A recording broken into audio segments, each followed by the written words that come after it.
Hello বন্ধুরা, welcome to Bengal cop Akash YouTube channel. তো আজকে এই ছোটো একটা ভিডিওর মাধ্যমে যে সকল বন্ধুরা কলকাতা পুলিশ কনস্টেবল পরীক্ষার রেজাল্টের অপেক্ষায় রয়েছেন, বিশেষ করে মাঠ কবে থেকে হবে সেই বিষয়ে আমি একটু বলতে চাই যে কবে নাগাদ হতে পারে। এটা আমার মনে হয় KP constable result date July মাসের লাস্টের দিকে থেকে আমাদের মাঠ শুরু হয়ে যাবে। প্রখর গরমে জুলাই মাসে শেষের দিকে মাঠ হবে এবং মাঠের ঠিক 16 থেকে 17 দিন আগে আপনাদের রেজাল্ট দেবে। 16 থেকে 17 দিন আগে রেজাল্ট দেবে। ফলে রেজাল্টে পাস করার পর যে আমার দৌড়াতে হবে সেটা চিন্তা করলে সে আর মাঠ পাস করতে পারবে না। এবার কেপি কনস্টেবলের কোশ্চেনটা এবার মান খুব ভালো হয়েছে এবং কাট অফ আগেরবারের থেকে অনেকই কম যাবে। আগেরবারের থেকে ভ্যাকান্সি ডবল এবং কোশ্চেন হার্ড, কাট অফ কম যাবে। কাট অফ নিয়ে আমি একটা পরে ভিডিও বানিয়ে দেবো।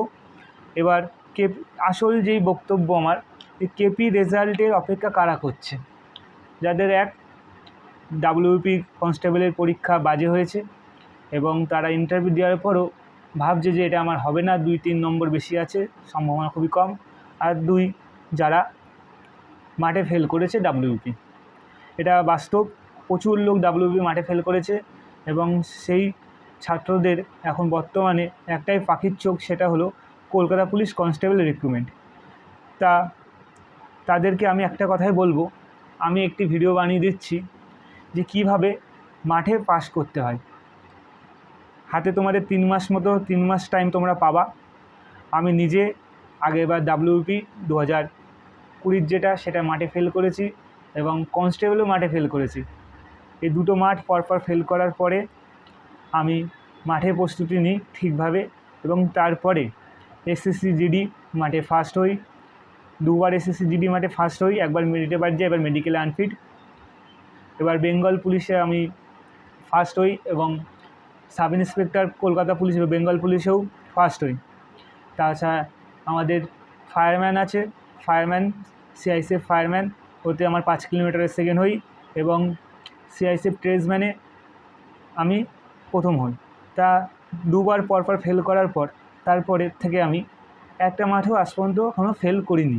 ফলে আমি কি সিদ্ধান্ত গ্রহণ করেছি এবং কি রুটিন রেখেছি মাঠে, সেটা নিয়ে পুরো একটি ভিডিও বানিয়ে দেব এবং যাতে আমি যেই দুটো রিক্রুটমেন্ট আমার বাদ পড়েছে, আমার পরবর্তী যেই বন্ধুরা আসছে তাদের যেন এরকম ক্ষতি না হয়, সেই জন্য আমি যতদূর চেষ্টা করব ভিডিওতেই ভালো করে বলে দেওয়ার।